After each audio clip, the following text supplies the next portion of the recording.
Hello everyone, welcome to my YouTube channel.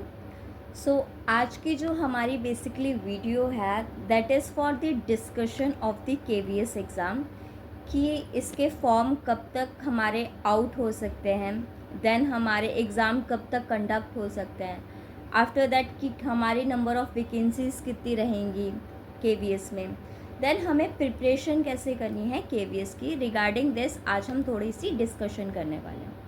तो अगर मैं बात करूं लास्ट टू लास्ट ईयर हमारी जो है केवीएस की जो है एप्लीकेशन फॉर्म आउट हुई थी, दैट इज़ इन दिसंबर 2022 में रिलीज़ की गई थी दिसंबर में। उसके बाद हम सबको पता है जैसे कि केवीएस ने टाइम नहीं लगाया था एग्ज़ाम कंडक्ट कराने में। विद इन ए मंथ हमारा जो है एग्ज़ाम कंडक्ट हो गया था। हाँ, रिज़ल्ट में थोड़ी देरी हुई थी but exam with in a month हमारा कंडक्ट हो गया था। Now talking about this year, तो दिस ईयर भी हमारे बहुत चांसेस हैं कि हमारे एग्ज़ाम होंगे एंड होंगे ही।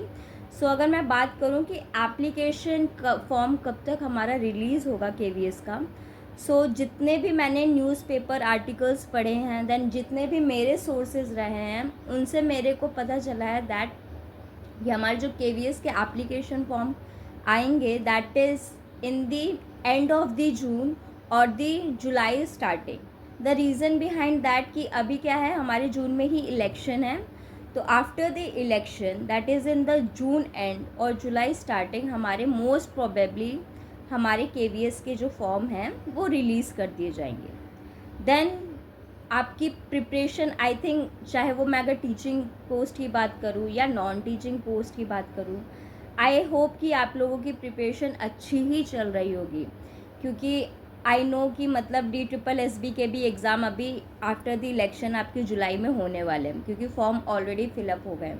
देन अगर मैं बात करूँ लेवल ऑफ डिफ़िकल्टी की, अगर मैं कंपैरिजन करूँ DSSB का और केवीएस का, सो नो डाउट DSSB का लेवल बहुत ज़्यादा डिफ़िकल्ट होता है compare to KVS. The reason behind that, एक तो क्या है केवीएस के साथ कि वो completely CBSE based syllabus follow करता है। जैसे कि हमें पता है CBSE में काफ़ी चैप्टर्स जो हैं हर सब्जेक्ट्स में मोस्टली रिड्यूस किए हैं। जैसे मैं अगर केमिस्ट्री की बात करूँ, so previously in 12th there was 16 chapters, now it is only 10 chapters. सो जो आपका केवीएस एग्ज़ाम है वो कम्प्लीटली CBSE सिलेबस को फॉलो करता है, तो जो वहाँ रिड्यूस हुए चैप्टर्स सिमिलरली आपके केवीएस में भी वो चैप्टर्स रिड्यूस कर दिए। बट अगर मैं DSSB को कंपेयर करूँ वही दूसरे तरफ, तो उसमें क्या है, उसमें एक्स्ट्रा टॉपिक ही इंक्लूड होते हैं। इनफैक्ट उसमें तो मास्टर लेवल्स के आपके क्वेश्चन पूछे जाते हैं, तो आपकी सपोज समझ लो तैयारी इस लेवल की होनी चाहिए, मतलब एकदम हाई लेवल की करनी चाहिए।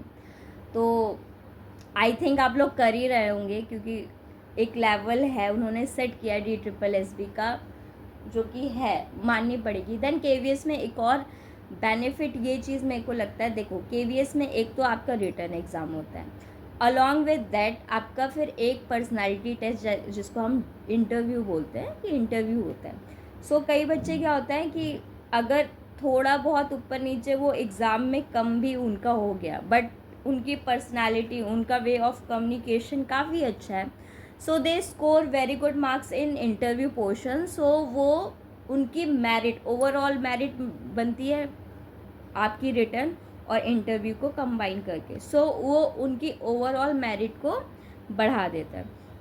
सो इन शॉर्ट केवीएस में एक अच्छी अपॉर्चुनिटी आपको एक्स्ट्रा मिल जाती है, I must say for that. DSSB में थोड़ा आपका एग्ज़ाम निकालना ही थोड़ा डिफ़िकल्ट हो जाता है, बट अगर हमारी तैयारी उस लेवल की है तो कुछ भी पॉसिबल है, राइट। सो आई जस्ट से कि आप अब इस तरह मेहनत करिए, क्योंकि अगर आप DSSB के लिए मेहनत कर रहे हैं सो नो डाउट आप केवीएस में बहुत ही अच्छा परफॉर्म करने वाले हैं, और अगर केवीएस में भी नहीं तो फिर एट दी एंड हमें तो मेहनत ही करनी है, हार्ड वर्क ही करनी है। तो वो आज अगर रिज़ल्ट नहीं शो होगा तो कल ज़रूर शो होगा वो रिज़ल्ट, ठीक है।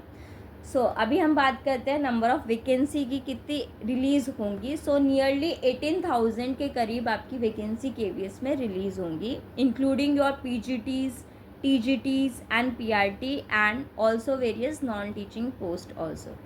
So at the end of this video I just say you just do your hard work, क्योंकि हम हार्ड वर्क करेंगे तो आज नहीं तो कल हमें डेफिनेटली शो होगा और उसका हमें ज़रूर कुछ ना कुछ अच्छा रिज़ल्ट हमें डेफिनेटली मिलेगा, आज नहीं तो कल. So I just say all the best to all of you. Thank you.